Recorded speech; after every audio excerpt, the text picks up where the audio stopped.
YSR party నాయకులు ఆంధ్రప్రదేశ్ రాష్ట్రంలో అలజడులు సృష్టించాలని, మత విద్వేషాలు రెచ్చగొట్టాలని ఈరోజు రకరకాలైనటువంటి ఎత్తుగళ్ళు ఎత్తుతూ ప్రజల్ని దారి మళ్లించే కార్యక్రమాలు చేస్తా ఉన్నారు. ఈరోజు టీటీడీకి సంబంధించినటువంటి గోశాలలో మరణాలు జరిగినాయి, గోమరణాలు జరిగినాయి అని చెప్పి ఒక కొత్త అసత్య ప్రచారానికి కరుణాకర్ రెడ్డి గారు దిగుతా ఉన్నారు. ఈరోజు ప్రపంచ వ్యాప్తంగా కోట్లాది మంది భక్తుల మనోభావాల్ని దెబ్బతీసే విధంగా ఇటువంటి తప్పుడు ప్రచారాలు చేయడానికి మరి కరుణాకర్ రెడ్డి గారు ప్రయత్నం చేస్తున్నారని చెప్పి ఖచ్చితంగా మనం అందరం కూడా చెప్పొచ్చు. తిరుమల తిరుపతి పవిత్రత మీద, స్వామివారి గురించి కూడా మరి గతంలో నల్లరాయది, దాని మీద చెప్పు విసిరితే ఏమవుద్ది, పెకలించేస్తామని చెప్పి మాట్లాడినటువంటి వ్యక్తి ఈ కరుణాకర్ రెడ్డి. ఇవాళ ఆయన వచ్చి ఇటువంటి ప్రశాంతతకు భంగం కలిగించే విధంగా ఇటువంటి ఆరోపణలు చేసే కార్యక్రమానికి వైఎస్ఆర్ పార్టీ నాయకులు దిగజారుతా ఉన్నారంటే ఇవాళ మనం అందరం కూడా ఆలోచించాల్సినటువంటి విషయం. కోట్లాది దేవతలతో సమానమైనటువంటి గోమాత మీద కూడా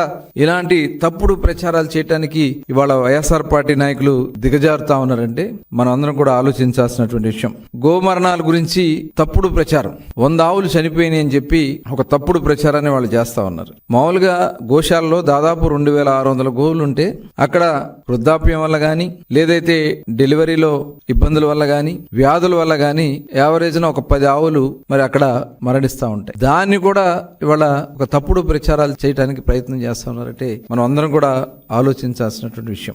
గడిచిన 3 నెలల్లో వృద్ధాప్యంగా గాని, ఏదైతే మనం చెప్పినటువంటి వ్యాధుల వల్ల గాని 40 ఆవులు మృత్యువాత పడితే అవన్నీ ఒకసారి చనిపోయినాయి, 100 ఆవులు చనిపోయినాయి అని చెప్పి తప్పుడు ప్రచారాలు చేస్తా ఉన్నారంటే ఎక్కడో చనిపోయినటువంటి ఆవుల ఫోటోలు తీసుకొచ్చి అవి చూపించి ప్రచారం చేయడానికి మరి దిగజారుతా ఉన్నారంటే ఇవాళ మనం అందరం కూడా ఆలోచించాల్సినటువంటి విషయం. గో సంరక్షణ శాల పైన తిరుమల తిరుపతి దేవస్థానం ఒక ప్రత్యేకమైనటువంటి దృష్టి పెట్టడంతో పాటు అక్కడ నిరంతరం సమీక్షించుకోవడం జరుగుతూ ఉంటుంది. 250 నుంచి 260 మంది గోశాలలో అక్కడ వాటికి పర్యవేక్షిస్తూ వాటి అవసరాల కోసం, సంరక్షణ కోసం అక్కడే ఉంటూ వాటికి గోశాల సేవలు చేస్తూ ఉంటే దాని మీద కూడా తప్పుడు ప్రచారం చేస్తూ జియో ట్యాగింగ్ జరగట్లేదని చెప్తున్నారు. ప్రతి ఆవుకి జియో ట్యాగింగ్ చేసి ఆ సంరక్షణ రికార్డులన్నీ కూడా ఎప్పటికప్పుడు అక్కడ పర్యవేక్షిస్తూనే ఉంటారు. అలాంటిది జియో ట్యాగింగ్ జరగట్లేదు.